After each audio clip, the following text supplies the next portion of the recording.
kind of tough to read, but I can say your question. Paul commands women to wear head coverings there in the book of First Corinthians. This is a question we get once in a while.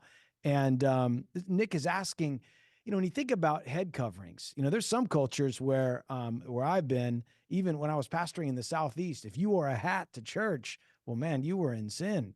Yeah. In Southern California, people wear hats all the time. Women, in other places, they have to have their heads covered even to where you can't see out their eyes, and you can only see their eyes. And you got other places where, you go to Israel and you want to approach the wall to pray, you have to have your head covered. If you don't have it covered, then you're in trouble. Scott, what was Mhm. Paul talking about when he said that women should have head coverings? And should women, when they come into church today, be wearing head coverings? Or are they out of God's will if they don't? What do you think about that? Yeah, well, this is a great question and a very debated question depending on who you talk to. But what's interesting, I think it's important to understand the context of 1 Corinthians 11. What Paul is doing here is he is using a custom of the day to, as an illustration, to teach people about God's order of authority. If you read the chapter in its context, that's what you'll see, that he's talking about God's order of authority. In verse 3, he says, "But I want you to know that the head of every man is Christ, and the head of every woman is man." Well, Paul says the same thing in Ephesians chapter 5 when he's talking about marriage. What's it mean for the man to be the head of every woman or the head of a woman? It means that he's the leader of the relationship, he's the leader of the home, he's the leader in the marriage, that he's the initiator and the leader of it. And then the woman, according to Paul in Ephesians 5, is to submit and follow her husband as she does Jesus, as she does God himself. And so he's talking here about the order of authority. And so it goes on in verse 3 to say, "And the head of Christ is God."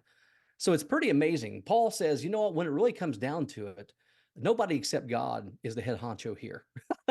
So us husbands and fathers, we do have authority in our home, and we need to exercise that authority in servant leadership. But what's interesting is Paul actually says no one's the head cheese except for God. Everybody's in submission to somebody. And that's what he's kind of getting to here. And then he uses as an example or as an illustration about head coverings or about God's order of authority. He then uses something that they were commonly it was common in that day, which was wearing head coverings. And it's interesting because Paul actually says that if a man is praying or prophesying have his head covered, it's a dishonor to him. Why is it? Because God has given the man in the home and in the church authority over the women, over the children, and over the congregation in the sense of being his representative to them. So that's why it's a dishonor. Then he talks about the women here and says, "But every woman who prays or prophesies with her head uncovered," and what uncovered means is not being under authority. So when he talks about covering and uncovering, he's talking about those in authority and have authority, and those being under authority.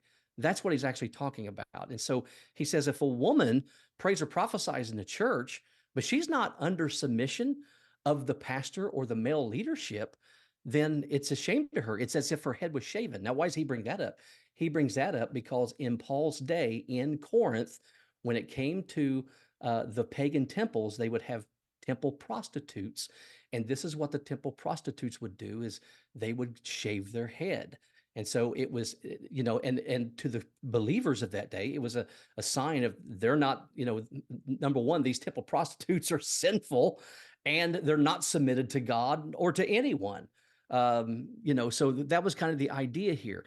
So as you keep reading, as he, unpacks this, he starts to show us the importance from creation that men and women, even though there is authority in the home and in the church, and it's male leadership, that men and women are not independent of one another, because God created Adam first, then he created Eve, but because of procreation, man comes from woman, so we need each other.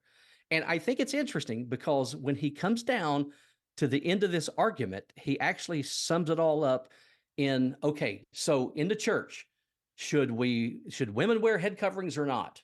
That's the big question. Verse 16, after he explains all of this, he says, listen, if anyone seems to be contentious over this whole thing of head coverings, Paul said, we have no such custom. The Corinthians did. The pagans in Corinth, had this issue with the head, with the long hair and the head and all that.